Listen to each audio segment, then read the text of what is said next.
Assalamualaikum warahmatullahi wabarakatuh. Perkenalkan, saya Fika Fahmi Firdaus dengan NIM 2018-2103515. Di sini saya akan menjelaskan tentang coaching dan pelatihan. Coaching dan pelatihan itu seharusnya melakukan tanggung jawab dan tugas utama dari para manajer penjualan pada lini pertama.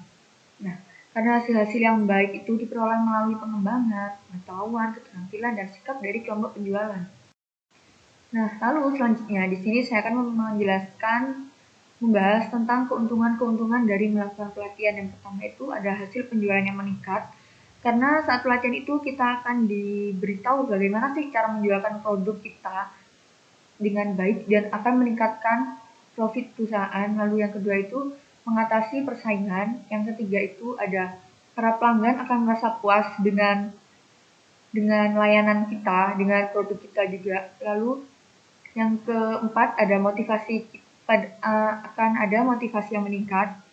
Lalu selanjutnya ada perputaran atau keluarnya pegawai itu akan berkurang. Lalu selanjutnya ada waktu untuk rekrutmen akan berkurang. Terus ada produktivitas pegawai baru akan meningkat. Lalu selanjutnya ada manajemen akan tumbuh dan berkembang. Selanjutnya akan dilanjutkan oleh rekan saya. Terima kasih. Terima kasih atas kesempatannya. Perkenalkan, nama saya Rizky Fajar Kurniawan dengan NIM 2018-210402. Di sini saya akan melanjutkan presentasi dari rekan saya sebelumnya, yaitu melanjutkan prinsip-prinsip belajar. Belajar berarti meningkatkan standar pengetahuan, keahlian, sikap, serta dapat menerapkannya dalam situasi kerja. Proses belajar adalah proses yang kontinu, yaitu berkelanjutan. Dan banyak perusahaan yang gagal melatih staf penjualan mereka dengan baik karena mereka menerapkan kebijakan yang tidak memperhatikan pelatihan. Suatu manajer penjualan yang berhasil yaitu dengan menerapkan pelatihan 3R. Yang pertama yaitu reposition atau pengulangan. Attitude, skill, and knowledge harus terus diulang agar selalu diingat. Pengulangan ini bekerja seperti iklan di dalam pikiran kita. Pesan yang berulang ini dipelajari dan setelah itu dapat diterapkan dengan baik dan berhasil. Lalu yang kedua ada reinforcement atau penguatan. Penguatan memegang peran utama di lapangan atau pada saat jam kerja. Pelatihan ini disebut juga pembimbingan. Lalu yang ketiga yaitu recognition atau pengakuan. Proses attitude, skill, and knowledge yang berhasil harus diakui dan dihargai secara motivasional dengan mencatat semua proses yang berlangsung dan menghubungkan perkembangan yang terjadi dan pertumbuhan pribadi dan rencana karir. Lalu di sini saya akan melanjutkan mengenai pelatihan pada saat penerimaan. Orang-orang yang baru direkrut ke dalam suatu tim penjualan, meskipun dia sudah berpengalaman, mereka harus melakukan pelatihan terlebih dahulu atau pengenalan yang baik terhadap perusahaan yang dimasuki. Manajer penjualan harus mengikuti prinsip-prinsip pelatihan inti dalam menciptakan program yang ditentukan bagi setiap karyawan baru. Apa yang perlu mereka ketahui, pahami, atau apa yang dapat mereka lakukan. Lalu berapa tingkat kecepatan pelatihan seharusnya, dan bagaimana cara mengawasi proses yang sedang berlangsung. Terima kasih atas kesempatannya. Perkenalkan, nama saya Gavendra Yuda dengan NIM 2018-210-443. Di sini saya akan menjelaskan tentang coaching atau pelatihan di lapangan. Coaching adalah istilah yang dipakai untuk menyelesaikan pekerjaan pelatihan. Di luar pekerjaan akan dibahas dalam bab mengenai rapat penjualan. Tujuan coaching: 1. Menilai kinerja dengan berdasarkan ketentuan. 2. Menentukan dan mengetahui bidang-bidang pengembangan. 3. Melatih keterampilan dan teknik-teknik yang disetujui. 4. Membangun sikap-sikap positif dalam penjualan dengan cara memberi contoh, dorongan, dan instruksi. 5. Memberi bimbingan tertentu mengenai tindakan dan selanjutnya pelatihan diri sendiri. Terima kasih atas kesempatannya. Perkenalkan, nama saya Andi Jafra Pramansyah dengan NIM 2018-210-474. Di sini saya akan menjelaskan tentang tahapan persyaratan seorang pelatih yang baik. Yang pertama adalah keterampilan menjual yang baik untuk menjaga kredibilitas kepercayaan. Yang kedua adalah pemahaman penuh terhadap struktur penjualan dan standar-standar PKS. Yang ketiga, kemampuan menganalisis. Yang keempat, sikap empati dan pengertian. Yang kelima,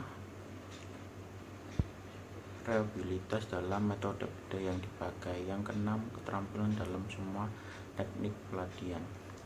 Dan selanjutnya adalah proses coaching dan 6 langkahnya. Yang pertama adalah analisis, yang kedua perencanaan dan menyiapkan kunjungan, yang ketiga menyetujui bagian apa yang Anda berdua akan lakukan, yang keempat perhatikan dan dengarkan, yang kelima analisis kinerja, yang terakhir tentukan sasaran. Sekian dari saya, terima kasih. Selanjutnya dilanjutkan oleh rekan saya.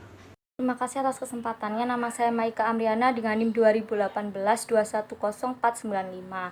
Di sini saya akan melanjutkan presentasi dari rekan saya, yaitu tentang coaching. Nah, coaching merupakan salah satu metode pengembangan karyawan yang membutuhkan peran besar dari seorang atasan. Nah, coaching adalah mengajarkan, membimbing, memberikan instruksi kepada seseorang atau tim agar dia atau mereka ini memperoleh keterampilan atau metode baru dalam melakukan sesuatu untuk mencapai suatu target yang dikehendaki. Nah, coaching ini diperlukan bagi karyawan yang memiliki performa yang kurang. Coaching juga bermanfaat bagi karyawan yang sudah memiliki keterampilan namun mereka ingin meningkatkan skill mereka ke dalam level yang lebih tinggi lagi.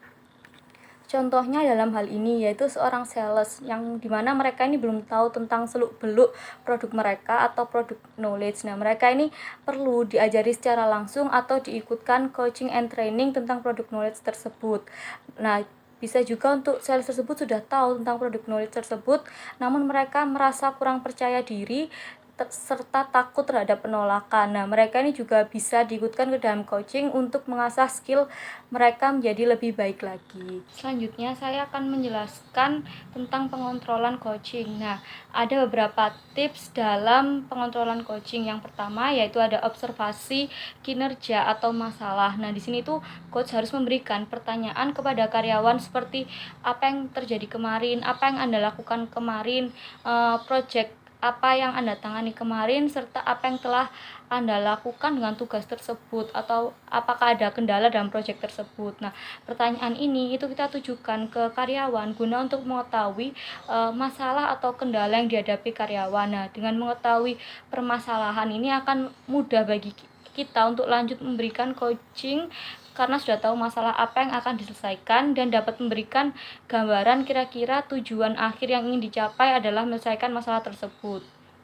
Nah, yaitu untuk hal ini kita perlu menggali sedetail mungkin informasi tentang kendala karyawan dari dalam diri mereka agar kita dapat mengarahkan mereka dengan lebih jelas. Nah, lalu yang kedua itu ada analisa kinerja atau masalah yang dihadapi. Nah, dalam menganalisa kinerja karyawan ini kita dapat menanyakan pertanyaan seperti apakah Anda puas dengan kinerja Anda kemarin, apakah Anda senang dengan hasilnya, atau apakah Anda merasa apa yang terjadi itu sesuai dengan ekspektasi Anda. Nah, pertanyaan ini itu gunanya untuk membantu karyawan mengukur serta menganalisa kadar kinerja yang sesuai dengan target mereka atau tidak. Nah, pertanyaan sekaligus membuat karyawan ini mengevaluasi sendiri bagaimana sih kerjanya dan kadar kepuasannya terhadap hasil yang mereka dapatkan. Nah, kita juga dapat menambah pertanyaan seperti berapakah kadar kepuasan Anda terhadap hasil kerja Anda, berapa persen hasil yang ingin Anda bandingkan dengan target yang Anda tetapkan. Nah, pertanyaan sedetail ini tuh akan membantu karyawan menganalisa lebih detail tentang kinerjanya. Angka dari persentase yang diyakini ini memberikan informasi lebih detail sehingga untuk kedepannya karyawan ini mampu mengatur strategi serta target barunya dengan lebih baik dan jelas. Lalu yang terakhir itu ada menemukan solusi sesuai dengan kompetensi karyawan. Nah, setelah kita mengobservasi serta menganalisa, maka selanjutnya kita akan mensupport karyawan untuk menemukan solusi untuk permasalahannya. Nah, di sini tuh kita dapat memberikan pertanyaan seperti apa yang akan Anda lakukan yang berkaitan dengan hasil kinerja Anda. Terus, apakah Anda akan melakukan proyek ini dengan cara yang sama atau dengan strategi berbeda untuk mencapai hasil yang Anda inginkan? Nah, terus kita juga bisa menambahkan pertanyaan seperti apa sih ide kamu untuk mengatasi kondisi yang kamu sampaikan kemarin. Nah, dalam hal coaching, kita juga harus bersikap netral dan objektif. Biarkan karyawan ini menggali sendiri solusi dalam dirinya. Hal ini yang akan menciptakan kemandirian dari karyawan Anda. Terima kasih presentasi dari kelompok kami.